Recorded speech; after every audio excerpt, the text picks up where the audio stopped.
ಟಾರ್ಗೆಟ್ಗೆ ಮತ್ತು ಸ್ವಾಗತ. ಈಗ ಶ್ರೀರಾಮುಲು ಬಿಜೆಪಿ ಸೇರೋದಕ್ಕೆ ಖಾತ್ರಿ ಆಯ್ತಾ? ಅದ್ರ ಬಗ್ಗೆ ನಿಮ್ಮ ಪಕ್ಷ ಒಪ್ಪಿಗೆ ಇದೆ? ಶ್ರೀರಾಮುಲು ಪಾರ್ಟಿ ಸೇರೋವಂಥದ್ದಕ್ಕೆ ನಮ್ಮ ಒಪ್ಪಿಗೆ ಇದೆ, ನಮ್ಮ ಪಕ್ಷದ ಒಪ್ಪಿಗೆ ಇದೆ. ನಮ್ಮಲ್ಲಿ ಕೆಲಸ ಮಾಡಿದಂಥ ಒಬ್ಬ ಕಾರ್ಯಕರ್ತ, ಒಬ್ಬ ಮಂತ್ರಿಯಾಗಿ ಕೆಲಸ ಮಾಡಿದ್ದಾರೆ. ಇವತ್ತು ಕಷ್ಟದಲ್ಲಿದ್ದಾರೆ ಅಂತಲ್ಲ, ನಮ್ಮ ಪಾರ್ಟಿಗೆ ಸೇರೋದಕ್ಕೆ ನಮ್ಮದೇ ಯಾವುದೇ ರೀತಿ ಅಭ್ಯಂತರ ಇಲ್ಲ. ಅಂದರೆ ನಿಮಗೆ ಯಾರ್ಯಾರು ಬೈದು ಹೋದ್ರು, ಯಾರ್ಯಾರ ಮೇಲೆ ಭ್ರಷ್ಟಾಚಾರ ಆರೋಪ, ಅಕ್ರಮ ಅಂತ ಹೇಳಿದ್ರೆ ಅವರೆಲ್ಲರೂ ಕೂಡ ನಿಮ್ಗೆ ಬೇಕಾಗಿದೆ, ಅಂದ್ರೆ ಗೆಲ್ಲಬೇಕಾಗಿದೆ ಚುನಾವಣೆ. ನೋಡಿ, ವೀರೇಂದ್ರ ಪಾಟೀಲ್ ಅವರು ಆವತ್ತಿನ ಇಂದಿರಾ ಗಾಂಧಿ ಅವ್ರ ಬಗ್ಗೆ ಕೆಟ್ಟ ಪದಗಳ ಉಪಯೋಗ ಮಾಡಿ ಅವ್ರ ವಿರುದ್ಧ ರಾಜಕಾರಣದಲ್ಲಿ ಇದು ಆ ಕೋಪದ ಸಂದರ್ಭದಲ್ಲಿ ಮಾತಾಡಿದ್ದಾರೆ, ಏನೋ ಅನ್ಯಾಯ ಆಗಿದೆ ಅಂತೇಳಿ. ಅದಾದಮೇಲೆ ತಿಳಿಯಾಗಿದೆ ಆಗಿರೋ ಎರಡು ಕಡೆ ಯಾರು ತಪ್ಪಾಗಿದೆ ಅನ್ನೋದು ಇವತ್ತಿಬ್ಬರಿಗೂ ಗೊತ್ತಿದೆ. ಆದ್ದರಿಂದ ಇವತ್ತು ಅದನ್ನು ಸರಿ ಮಾಡ್ಕೊಳ್ಳೋದು ಬರೋದಾದರೆ, ಇವಾಗ ಅಣ್ಣ ತಮ್ಮಂದ್ರು ಜಗಳ ಆಡ್ತಾರೆ ಅಂದರೆ ನೀವು ಹೇಳೋ ಪ್ರಕಾರ ದೂರ ಆಡಬೇಕು ಅಂತನಾ? ತಪ್ಪನ್ನು ತಿದ್ದುಕೊಂಡು ಮತ್ತೆ ಅಣ್ಣ ತಮ್ಮಂದ್ರು ಒಂದಾಗೋದು ತಪ್ಪೇನಿಲ್ಲ ಅಂತ ನನಗನ್ಸ್ತದೆ. ಈಗ ಅಣ್ಣ ತಮ್ಮ ಒಡ್ದಾಗ ತಪ್ಪು ಅಂತ ಹೇಳ್ತಲ್ಲ, ಅದು ದೂರ ಆಗಿದ್ರಲ್ಲ, ಯಾವ ಕಾರಣಕ್ಕೆ ದೂರ ಆಗಿದ್ರಂತ. ಈಗ ಅಣ್ಣ ಬಂದ ತಕ್ಷಣ ಅವ್ರ ಮೇಲಿರೋ ಎಲ್ಲ ಆರೋಪಗಳೆಲ್ಲ ಕಳಂಕ ಮುಕ್ತರಾಗ್ಬಿಡ್ತಾರ.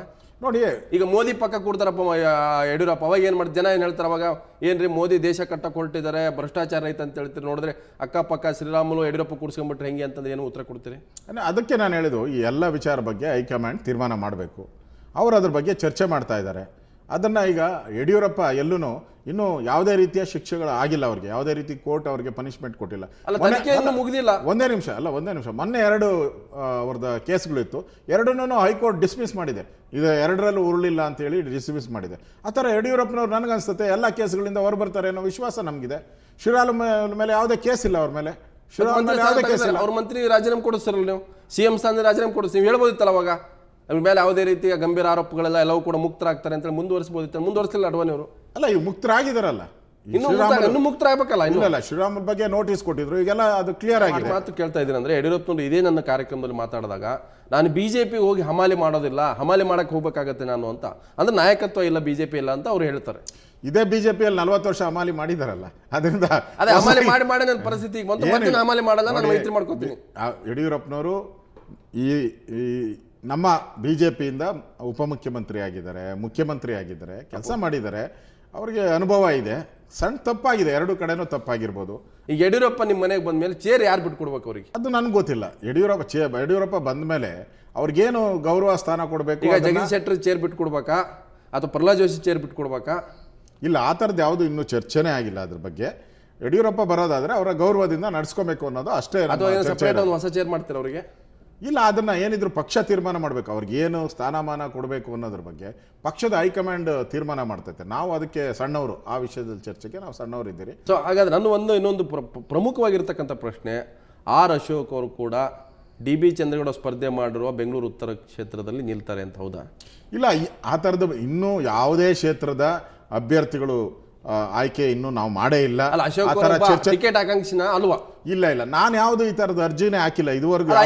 ಹೈಕಮಾಂಡ್ ಒಂದ್ ವೇಳೆ ಅಶೋಕ್ ಅವರೇ ಅಲ್ಲಿ ನಿಲ್ಲಿ ಅಂತಂದ್ರೆ ನಿಲ್ಲಲ್ವಾ?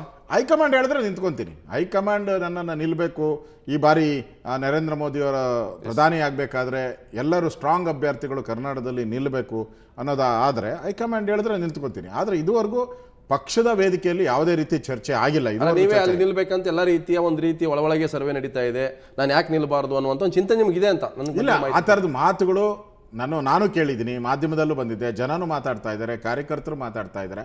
ಸೊ ಅಂತಿಮ ತೀರ್ಮಾನ ತೆಗೆದುಕೊಳ್ಬೇಕಾಗಿರೋದು ಪಕ್ಷದ ಹೈಕಮಾಂಡು, ಮತ್ತು ನಾನು ಅದ್ರ ಬಗ್ಗೆ ಗಮನ ಹರಿಸ್ಬೇಕು. ನಾನು ಇನ್ನೂ ಆ ಥರ ಯೋಚನೆಯನ್ನು ನಾನು ಮಾಡಿಲ್ಲ. ಪಾರ್ಟಿ ಏನು ತೀರ್ಮಾನ ಕೊಡ್ತದೋ ಆ ಪಾರ್ಟಿ ತೀರ್ಮಾನಕ್ಕೆ ನಾನು ಬದ್ಧ ಇರ್ತೀನಿ. ಸೊ ಪಾರ್ಟಿ ಹೇಳಿದ್ರೆ ಬೆಂಗಳೂರು ಉತ್ತರದಲ್ಲಿ ತಾವು ಬಿಜೆಪಿ ಅಭ್ಯರ್ಥಿಯಾಗಿರ್ತೀವಿ. ಹೌದು, ಪಾರ್ಟಿ ಹಿತದೃಷ್ಟಿಯಿಂದ ಪಾರ್ಟಿ ಹೇಳುವಂಥ ತೀರ್ಮಾನವನ್ನು ನಾನು ನನ್ನ ಬೆಂಗಳೂರು ದಕ್ಷಿಣದ ನಿಲ್ತಾರೆ, ಇಲ್ಲ ಹುಬ್ಬಳ್ಳಿಗೆ ಹೋಗ್ತಾರೆ, ಆ ಥರದ್ದು ಹೌದು ನಿಜ ಅನ್ನೋದು? ಇಲ್ಲ, ಅನಂತಕುಮಾರ್ ಅವರು ಬೆಂಗಳೂರು ದಕ್ಷಿಣದಿಂದ ಸ್ಪರ್ಧೆ ಮಾಡೋದು 100ಕ್ಕೆ 100% ಖಚಿತ. No change at all. ಇಲ್ಲ, no change at all. Ananthkumar ಅವರೇ ನಮ್ಮ ದಕ್ಷಿಣದ ಅಭ್ಯರ್ಥಿ ಮತ್ತು ಗೆಲ್ಲುವಂಥ ಅಭ್ಯರ್ಥಿ. ಸೊ ನಿಮಗೆ ಕೊನೆಯ 2 ಉಪಚುನಾವಣೆಯಲ್ಲಿ ಮೇಲೆ ಒಂದು ಗಂಭೀರ ಆರೋಪ ಬಂತು. ಅಶೋಕ್ ಅವರು JDS ಜೊತೆ ಒಳ ಒಪ್ಪಂದ ಮಾಡ್ಕೊಂಡ್ರು, ಹಣದ ವ್ಯವಹಾರ ಆಯಿತು ಅಂತೇಳಿ ನಿಮ್ಮ ಹಿಂದಿನ ಬಿಜೆಪಿಯಲ್ಲಿದ್ದಂಥ ಒಬ್ಬ ಮಾಜಿ ಶಾಸಕರು ಈಗ ಅವ್ರು ಬೇರೆ ಪಾರ್ಟಿಗೆ ಹೋಗಿದ್ದಾರೆ, ಆರೋಪ ಮಾಡೋದು ಪಾರ್ಟಿಗೆ. ಯಾಕೆ ನೀವು ಅಂತಿಮವಾಗಿ ಬಿಜೆಪಿ ಆ ರೀತಿಯಾಗಿ ಕ್ಯಾನ್ವಾಸ್ಗೆ ಹೋದ್ರು? ಒಂದು ರಾಷ್ಟ್ರೀಯ ಪಕ್ಷ ಯಾಕೆ ಹಂಗಾಯ್ತು? ನಾವು JDSಗೆ ಸಪೋರ್ಟ್ ಮಾಡಿರೋವಂಥದ್ದು ನಿಜ, ದೇವೇಗೌಡರು ಅದನ್ನು ರಿಜೆಕ್ಟ್ ಮಾಡಿರೋದು ನಿಜ, ಕುಮಾರಸ್ವಾಮಿ ಅವರು ಅಕ್ಸೆಪ್ಟ್ ಮಾಡಿರೋದು ನಿಜ, ಇವೆಲ್ಲ ಆಗಿರೋವಂಥದ್ದು, ರಿಸಲ್ಟು ಬಂದಿದೆ. ಹಾಗಾದ್ರೆ ಕುಮಾರಸ್ವಾಮಿ ಜೊತೆ ನೀವು ಹಣ ತೊಗೊಂಡಿಲ್ಲ ಈ ಚುನಾವಣೆಯಲ್ಲಿ? ನೋಡಿ, ಇವಾಗ ಹಣ ತಗೊಂಡಿದ್ದಾರೆ, ಹಣ ಕೊಟ್ಟಿದ್ದಾರೆ ಅನ್ನೋ ಪ್ರಶ್ನೆ ಇಲ್ಲಿ ಅದು ಯಾರೋ ನಿಮ್ಮಲ್ಲೇ ಅವರೇ ಅವಾಗೆ ಮಾಡಿದ್ದು. ಅಲ್ಲ ಈ ಥರದ ಪ್ರಶ್ನೆಗಳಿಗೆ ನನ್ನ ಹತ್ರ ಉತ್ತರನೇ ಇಲ್ಲ. ಯಾರು ಕೊಟ್ಟಿದ್ದಾರೆ ಅವ್ರನ್ನ ಕೇಳಿದ್ರೆ ಅವರೇ ಉತ್ತರ ಹೇಳ್ತಾರೆ ಅದಕ್ಕೆ. ಹಾಗಾದ್ರೆ ಇನ್ನು ಮುಂದೆ JDS ಜೊತೆ ಸಹವಾಸ ಇಲ್ಲ ನಿಮ್ಮದು? ನೋಡಿ, ಈ ಚುನಾವಣೆ ಲೋಕಸಭಾ ಚುನಾವಣೆ 28 ಸ್ಥಾನಕ್ಕೆ 28 BJP ಸ್ಪರ್ಧೆ ಮಾಡ್ತತೆ. ಯಾವುದೇ ಪಕ್ಷದ ಜೊತೆ ಅಲಯನ್ಸ್ ಇಲ್ಲ. ಅಂದರೆ ಯಡಿಯೂರಪ್ಪಗೂ ಸೀಟ್ ಬಿಟ್ಕೊಡಲ್ಲ, ಶ್ರೀರಾಮುಲು ಬಿಟ್ಕೊಡಲ್ಲ.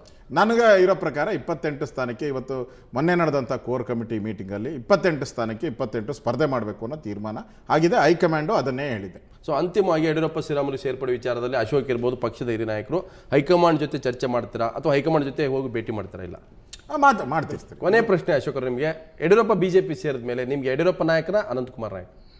ನನಗೆ BJP ನಾಯಕ. ಬಟ್ ನಿಮ್ಮ ಮೇಲೆ ಒಂದು ಆರೋಪ ಇದೆ, ನಿಮ್ಮ ಕಾರ್ಯಕರ್ತರು ಹತ್ರ ಹೇಳಿ, ಅಶೋಕ್ ಹೇಗೆ ಅಂದ್ರೆ ಒಂದು ರೀತಿ ಗೆದ್ದೆತ್ತಿನ ಬಾಲ ಹಿಡಿತಾರೆ. ನಾನು ಪಾರ್ಟಿ ಯಾವ ಕಡೆ ವಾಲ್ತೈತೋ ಆ ಕಡೆ ನಿಲ್ಲೋ ಅಂತನು. ಯಾರ ಪರವಾಗಿ ಯಡಿಯೂರಪ್ಪನ ಪರವಾಗಿ ನಿಂತರೆ ಯಡಿಯೂರಪ್ಪನ ಜೊತೆ ಇರ್ತೀನಿ, ಪಾರ್ಟಿ ಅನಂತಕುಮಾರ್ ಜೊತೆ ನಿಂತರೆ ಅನಂತಕುಮಾರ್. ಪಾರ್ಟಿ ಮುಖ್ಯ ಹೊರತು ಈ ವ್ಯಕ್ತಿಗಳು ಯಾವತ್ತೂ ಮುಖ್ಯ ಅಲ್ಲ. ಅಶೋಕ್ ಅವ್ರು ನೋಡಿ ರಾಜಕಾರಣ ಕಲಿಬೇಕು, ಅವರಿಂದನೇ ಒಂದು ರೀತಿ ಒಳ್ಳೆ ರಾಜಕಾರಣ ಪಾಠ ಅಂತ ಹೇಳ್ತಾರೆ ನಿಮ್ಮ ಪಕ್ಷ. ಒಳ್ಳೇದು. ನಾನು ರಾಮಕೃಷ್ಣ ಹೆಗ್ಡೆ ನನಗೆ ಆದರ್ಶ, ಅಟಲ್ ಬಿಹಾರಿ ವಾಜಪೇಯಿ ನನಗೆ ಆದರ್ಶ. ಅವರ ರಾಮಕೃಷ್ಣ ಹೆಗ್ಡೆನು ಅವರು ಚಾಣಕ್ಯ ರಾಜಕಾರಣಿ. ಈ ಥರದ ಸೊ ಅಶೋಕ್ ಕೂಡ ಚಾಣಕ್ಯ ರಾಜಕಾರಣಿ ಅಂತ ಹೇಳ್ತಾರೆ. ನಾನು ಆಗಬೇಕು ಅಂತ ಬಯಸ್ತಾ ಇದ್ದೀನಿ, ಕಲಿತಾ ಇದ್ದೀನಿ. ಅನೇಕ ವಿಷಯಗಳು ಮುಕ್ತವಾಗಿ ಚರ್ಚೆ ಮಾಡೋದಕ್ಕೆ ತಮಗೆ ಧನ್ಯವಾದ. Thank you. ಸೊ ಇದು ಇವತ್ತಿನ ಟಾರ್ಗೆಟ್. ಮುಂದಿನ ವಾರ ಮತ್ತೊಬ್ಬ ಅತಿಥಿಯೊಂದಿಗೆ ಇದೇ ಟಾರ್ಗೆಟ್ನಲ್ಲಿ ಹಾಜರಾಗ್ತೀನಿ. ನೇರ ದಿಟ್ಟ ನಿರಂತರ ಸುದ್ದಿಗೆ ನೋಡ್ತಾರೆ ಸ್ವರ್ಣ ನ್ಯೂಸ್.